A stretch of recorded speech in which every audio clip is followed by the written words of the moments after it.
Hi guys, welcome to my channel. అందరు ఎలా ఉన్నారు? బాగున్నారా? నేనైతే చాలా బాగున్నానండి. ఈరోజు అయితే ఒక చిన్న వీడియో ఆపిల్తో టైం స్పెండ్ చేసిన కొన్ని మెమోరీస్ అయితే మీరైతే వీడియో స్కిప్ చేయకుండా చూడండి. ఏ రాయిరా, లెటర్ ఏ రాయి, ఏ రాయి ఒకసారి. ఏబిసిడి రాయి, నీకు వచ్చినాయి రాయి.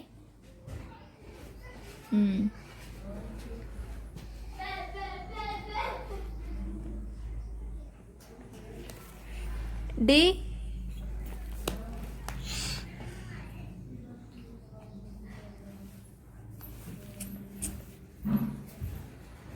డి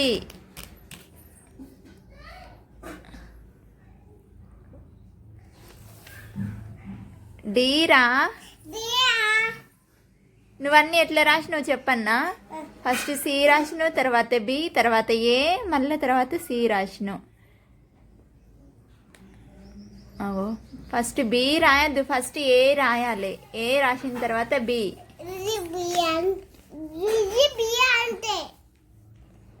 రాత్తన్నావు కానీ అన్నీ మంచిగా రాత్తలేవు, ఆర్డర్లో రాయాలి. ఏ తర్వాత బి. బి దీని పక్కన ఇక్కడ రాయాలి, ఇక్కడ బి ఈడ రాయాలి, దీని పక్కనే బి రాయాలి.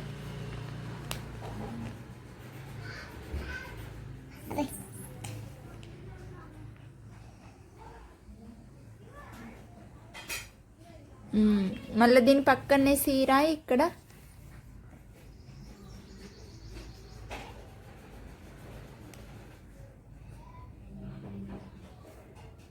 సి రాయిరా. ఏం రాసినావు? సి సి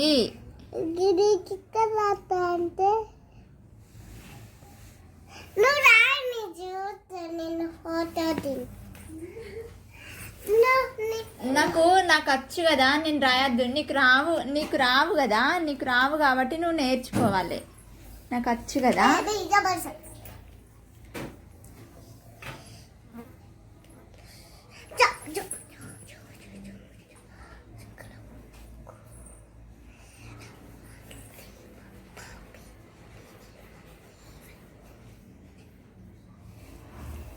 అది డి.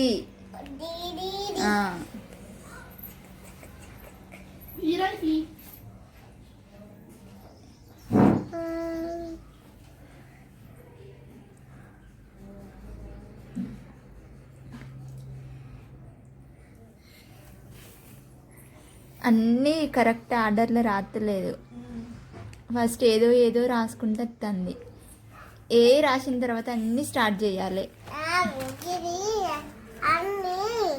పేపర్లో బుక్కులు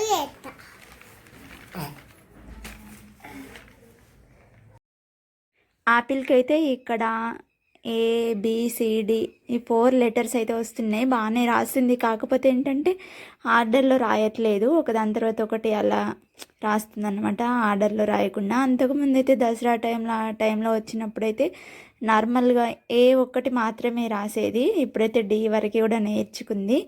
మంచిగా తన రైటింగ్ కూడా, హ్యాండ్ రైటింగ్ చాలా బాగుంది, నీట్గా రాస్తుంది. ఏదైనా రాస్తే కూడా నార్మల్గా చిన్నపిల్లలు ఇట్లా రాస్తారు కదా, అట్లా అస్సలు రాయదు. మంచి హ్యాండ్ రైటింగ్ బాగానే వస్తుంది కావచ్చు, చూడాలి ఇంకా తను రాస్తూ ఉంటే. ఇప్పుడైతే బాగానే మంచిగా రాస్తుంది. ఫస్ట్ టైం రాయడం కదా, అది కూడా మంచిగా నీట్గా రాస్తుంది. చూడండి, చాలా బాగా రాస్తుంది.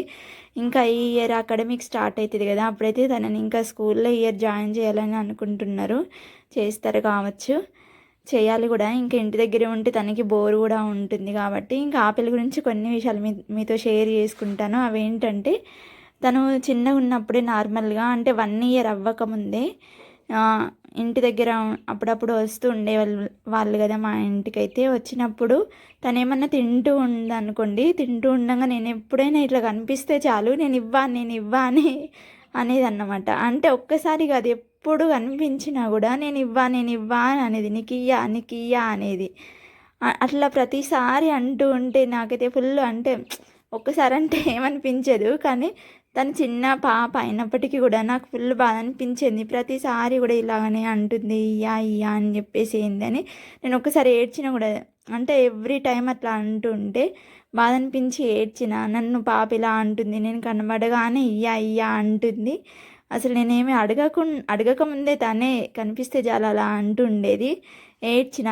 అది అయిపోయిన తర్వాత మళ్ళీ నెక్స్ట్ కొన్ని డేస్ తర్వాత మళ్ళీ ఇంకొకటి స్టార్ట్ చేసిందన్నమాట. అదేంటంటే తనేమైనా తింటూ ఉందనుకోండి, తింటూ ఉంటే నన్ను పిలిచేది, అత్తమ్మ నాకు ఇవ్వు అని అడుగు అని నాతో అనిపించుకునేది అన్నమాట. ఓకే పాప నాకు ఇవ్వవా అని నేను అడిగిన అనుకోండి, అడిగితే నేను ఇయ్యా అనేది అన్నమాట. నాతో అనిపించుకొని మరీ తను ఇవ్వ అని చెప్పేది. అట్లా ఒకటి నేర్చుకుంది. తన చిన్నప్పుడు అలా చాలా క్యూట్ క్యూట్ మెమోరీస్ చాలా ఉన్నాయి అట్లా. అంటే తను ఇంకా అప్పుడే స్టార్టింగ్ అసలు మాటలు రావడం కూడా, మాటలు రావడంతోనే అలా అలా కొన్ని కొన్ని క్యూట్గా మాట్లాడేవి ఉంటాయి కదా. ఇప్పుడైతే కొంచెం కొంచెం పెద్దగా అవుతుంది కాబట్టి అంత ఎక్కువ ఏమనిపించట్లేదు. కానీ చిన్నప్పుడు భలే మంచిగా మాట్లాడేది క్యూట్గా అన్నీ.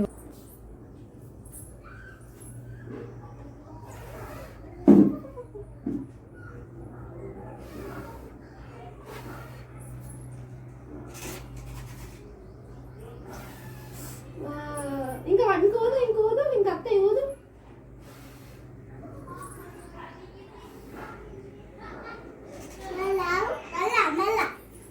మెల్లగా ఊదు అత్తయ్య బాగా గట్టిగా ఉత్త రావు.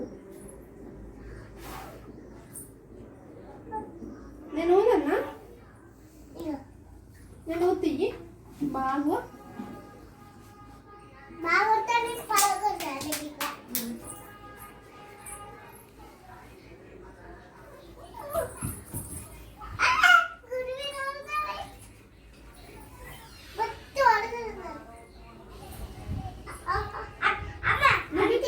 గిట్సేరా.